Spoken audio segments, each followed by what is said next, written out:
존경하는 국민 여러분, 그리고 선배 동료 의원 여러분, 국민의힘 비상대책위원장 김용태입니다.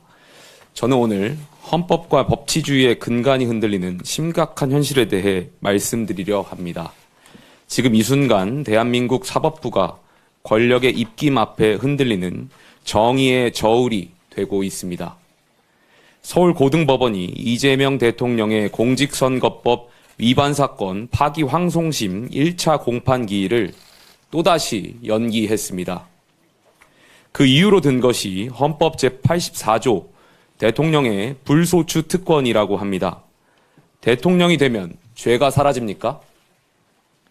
헌법 84조는 면죄부가 아닙니다.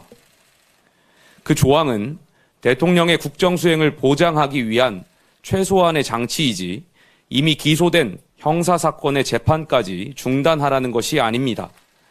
있는 죄를 덮는 도구는 더더욱 아닙니다. 어떤 권력도 헌법 위에 설 수 없습니다. 이는 대통령이라고 해서 예외일 수 없습니다.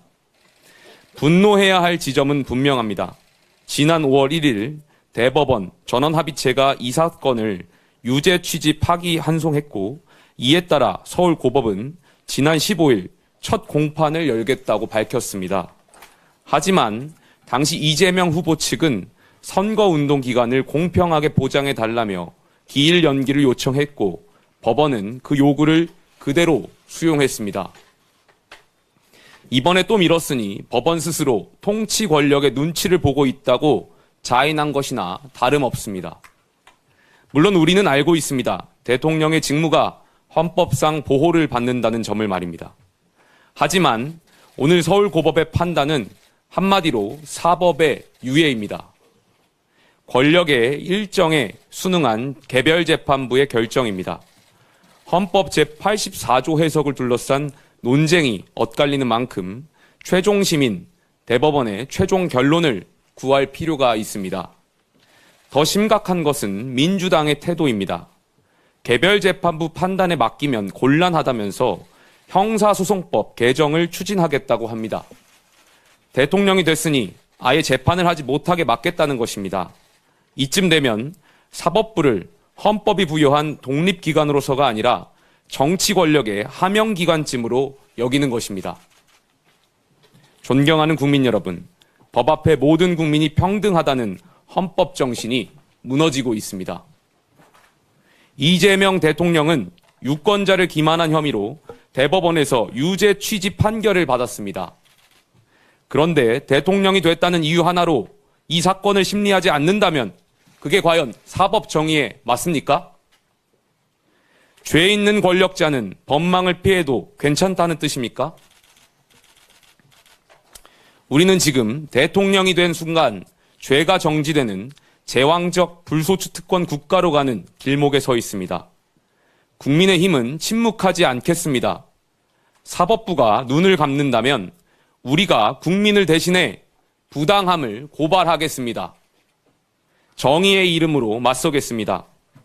이 자리에 함께 하신 의원 여러분들과 함께 헌법 질서를 지키기 위한 입법적, 정치적 대응에 나서겠습니다. 아울러 법원에도 촉구합니다. 더 이상 권력의 눈치를 보지 말고 정의의 눈을 바로 뜨십시오. 그렇지 않으면 이 나라는 헌법 위에 권력이 군림하고 법치 대신 눈치가 지배하는 위헌공화국이 될 것입니다. 존경하는 선배 동료 의원 여러분, 저는 어제 당 개혁 방안을 발표했습니다. 이대로 당이 무너지는 것을 젊은 정치인으로서 보고만 있을 수 없기에 국민과 당원께 책임 있는 개혁안을 말씀드렸습니다. 어제 개혁안에 대해 다양한 의견이 있고 심지어는 제 개인 신상에 대한 비난이 있다는 것도 잘 알고 있습니다. 제가 여기 계신 의원분들 중에 나이로는 막내지만 비상대책위원장이라는 지도자답게 의원님들의 다양한 생각을 품고 희망을 녹여내겠습니다. 오늘 의총에서 건설적인 논의가 이루어지길 기대합니다. 보수는 품격입니다. 품격 있게 개혁을 추진해 나가겠습니다. 감사합니다.